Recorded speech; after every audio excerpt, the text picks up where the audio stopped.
Hi, I'm Wesley. I work at the University of Utah Writing Center, and today we're going to talk fiction.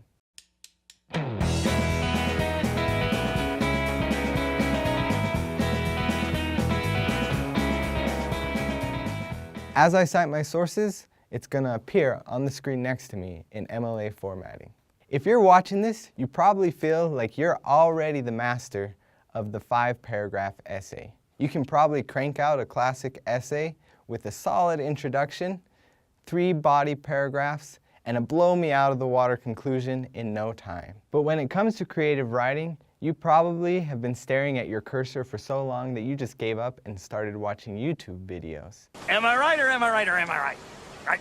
Right. You feel like you don't know the first thing about creative writing, but I'm here to tell you that you're wrong. Let me tell you why.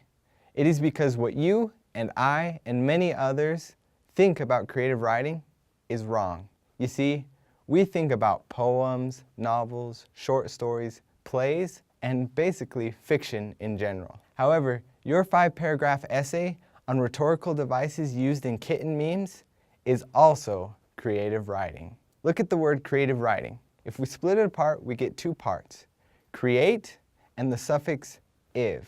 Create means to cause something to come into being.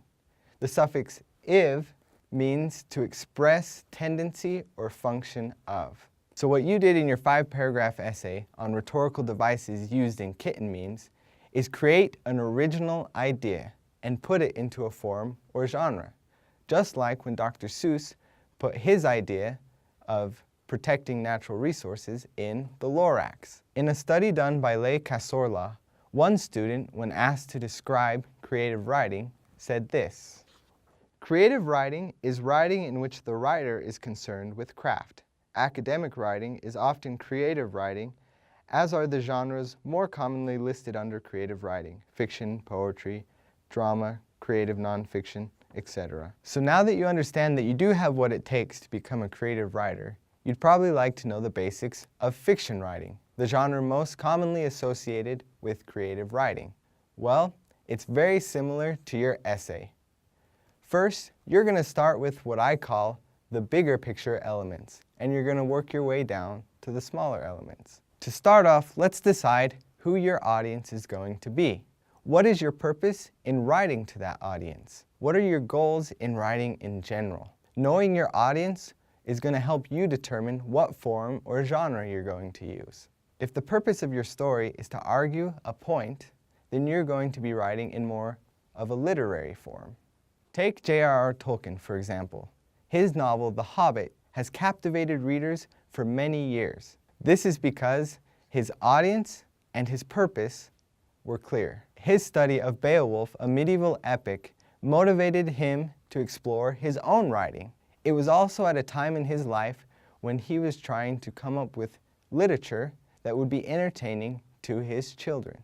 So The Hobbit would fall somewhere in the middle of the spectrum, being both entertaining and intellectual.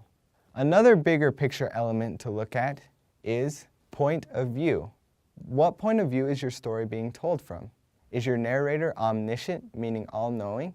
Is your narrator speaking from first person or third person? All of these are important questions to consider, because once you've selected your point of view, you're most likely going to stick with it throughout the rest of your story. You will also want to decide where your story is going to take place. This is simply known as the setting. Additionally, you will have to decide who your characters are going to be. Who's going to be your protagonist or main character? Who or what will be the antagonist? Do you want your characters to be likable, like Samwise Gamgee, detestable, like Saruman, or somewhere in between, like Boromir? Considering these questions will help your readers better identify with your characters.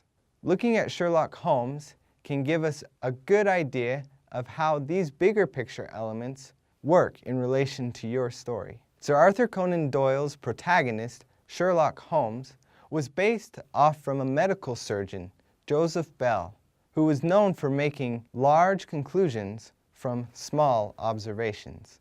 Not only does Doyle's personal inspiration provide him with iconic main characters, but it also provides him with an iconic point of view and an iconic setting. In this case, it is from the first-person point of view of a medical doctor, Dr. Watson, who tells stories that take place near 221B Baker Street.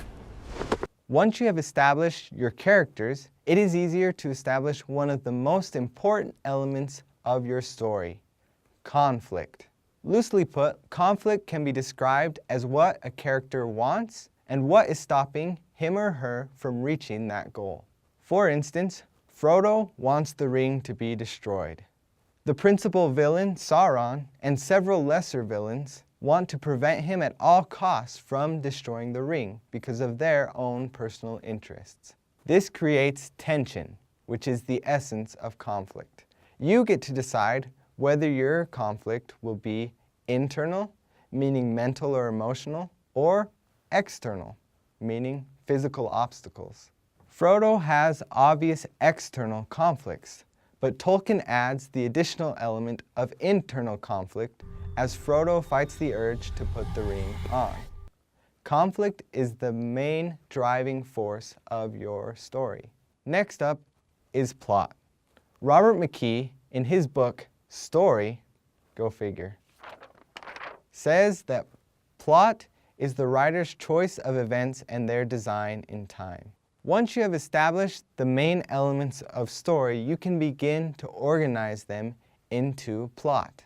There are many different styles of plot. The basic plot looks like this. It includes exposition, how a story begins, the rising action, how the story is complicated, a climax, which is the biggest turning point in the story, the falling action, what happens after the turning point, and the resolution, or simply put, the end. There are other plot forms that include more complications and conflict, such as this kind of plot. There are, however, other smaller elements, such as voice, dialogue, diction, syntax, and, you guessed it, grammar. All of these can be looked at once the larger, more global issues are addressed first. Here's the bottom line. If you want to become a better fiction writer, the best advice that I can give you is read.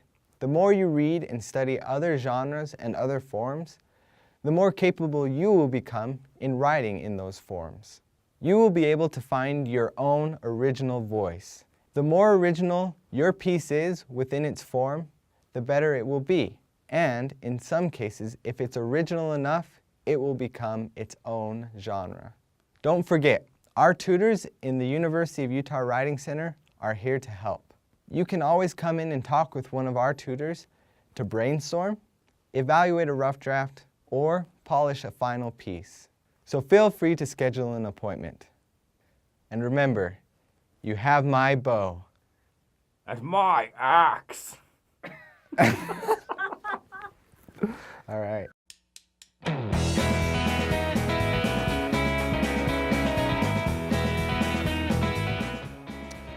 All right, guys. To sign up for an appointment in the Writing Center, click here. And if you want to see another amazing video like this, click here.